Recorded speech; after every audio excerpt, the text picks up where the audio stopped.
This is Optimal Startup Daily, episode 858, Powerful Quotes for Entrepreneurs That Will Change Your Outlook on Life, Part 2, by Steve Chu of mywifequitherjob.com. And I am Dan, your personal narrator, and welcome back to Optimal Startup Daily. And if you were listening yesterday, you know that today is going to be a continuation, part 2 from Steve Chu. So if you're new here or you're skipping around, I would recommend listening to that episode first. That's episode 857. But if you've already done that, let's get right to part 2 and continue optimizing your life. Powerful Quotes for Entrepreneurs That Will Change Your Outlook on Life, Part 2, by Steve Chu of mywifequitherjob.com. By publishing a single post once a week on a set schedule, writing for my blog became a weekly routine, so much so that maintaining my blog no longer felt like a chore when I was writing 5 times a week. Time flew by. And after 3 years, I started making significant money with the blog. Here's the thing. When I wanted to make money fast, it was a struggle, and I was miserable. But when my mindset and time frame changed to 3 to 5 years, blogging became a hell of a lot easier. People often overestimate what they can accomplish in a short period of time, but they vastly underestimate what can be done in the long run. By making consistent progress over time, no matter how small, you will eventually succeed. 5. Quote, progress is impossible without change, and those who cannot change their minds cannot change anything. End quote. As I grow older, I often find myself set in my ways and unwilling to try new things. For example, when my podcast editor introduced me to Snapchat and Instagram stories, I was like, I don't understand this tool. Why would I want my messages to disappear after 24 hours? What's the appeal? Millennials are crazy. Anyway, I didn't realize it at the time, but I must have sounded like a grumpy old man complaining about the good old days of video cassettes and mixtapes.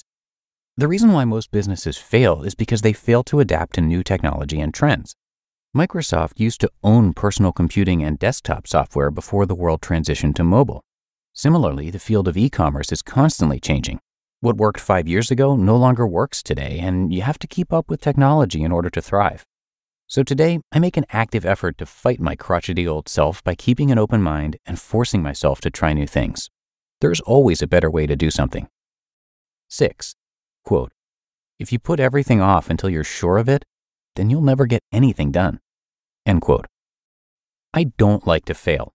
And by nature, I'm an analytical person, which makes it difficult for me to start anything unless I know that I'll succeed. In fact, I never would have started my first business if my wife's pregnancy didn't force me to take action with imperfect information. But over the years, I've learned to trust my instincts and my abilities.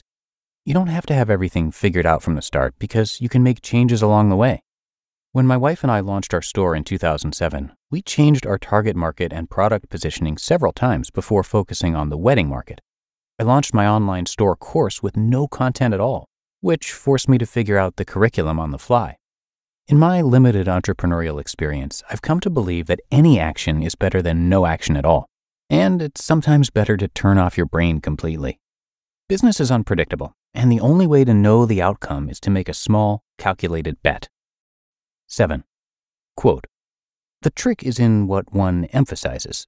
We either make ourselves miserable or we make ourselves strong. The amount of work is the same. End quote. Bad stuff happens in business all the time. In fact, just last week, we had a few employees bail on us due to various circumstances beyond our control. For my blog, someone in Russia decided to spam all of my email forms with fake email addresses, which annoyed me to no end. When it happens, you have 2 choices. You can focus on the bad and make yourself miserable, or you can actively find a solution to your problem and improve your circumstances. The amount of energy to do both is the same. Controlling your emotions takes a lot of practice, and I'm still not the best at it. But it's important to shrug off the bad and keep your head in the game. Living your life and running your business is going to have its ups and downs. You just have to take it all in stride. And 8. Quote, life is like a camera. Focus on what's important, capture the good times, develop from the negatives, and if things don't turn out, take another shot. End quote. This is probably one of my favorite quotes of all time. And whenever I'm at a crossroads in my life, I constantly refer back to this saying. Because of my personality, I often get carried away with new projects, and I sometimes lose track of what's important. For example, last year I considered going back to work and getting a full-time job because I wanted to work on a large team-based project again. I also considered starting a new software company with a few friends in my area. But when I sat down and talked it over with my wife, I realized that pursuing either one of these ventures would consume almost all of my time.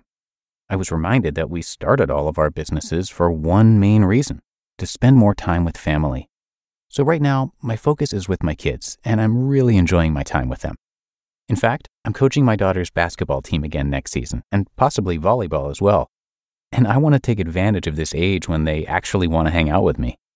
I've also learned to be more grateful for what I have. Whenever something bad happens, I remind myself how lucky I am to have my family and a lifestyle that allows me to spend time with them. But probably the biggest lesson that I've gained from this quote is that it's never too late to reinvent yourself.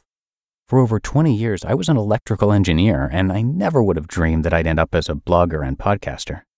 For the longest time, I didn't think that I could do anything else, and that I was going to design hardware for the rest of my life. But I've discovered that there's plenty of time to start all over again. So go out and try something new. Enjoy the process of learning and the journey. Behave like a camera, and all will be well in business and life.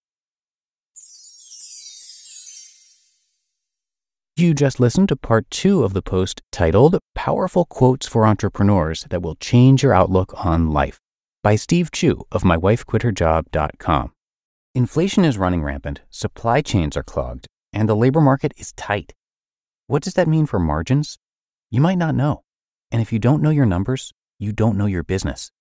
But not every business is in the dark. Over 33,000 businesses know their numbers because they use NetSuite by Oracle, the #1 cloud financial system. NetSuite is the #1 cloud financial system to power your growth. With visibility and control of your financials, inventory, HR, planning, budgeting, and more, NetSuite is everything you need to grow, all in one place. With NetSuite, you can automate your processes and close your books in no time while staying well ahead of your competition. In fact, 93% of surveyed businesses increased their visibility and control after upgrading to NetSuite. For the new year, NetSuite has a new financing program for those ready to upgrade at netsuite.com/startup. Head to netsuite.com/startup for this special one-of-a-kind financing offer on the #1 financial system for growing businesses. netsuite.com/startup. And thanks again to Steve, and I just wanted to add in one thing that I didn't mention yesterday, which is that he also started his own podcast, which was briefly mentioned in this post. It's called the My Wife Quit Her Job podcast with Steve Chu, and it is all about entrepreneurs who quit their jobs to start successful online businesses. Through a series of personal interviews, Steve uncovers the exact strategies that led to their success. So again, that's called the My Wife Quit Her Job podcast with Steve Chu, and you can find that wherever you get your audio. Okay, I think that's going to do it for this episode of Optimal Startup Daily. I thank you so much for being here with me, and I will be back here reading to you tomorrow. And that's where your optimal life awaits.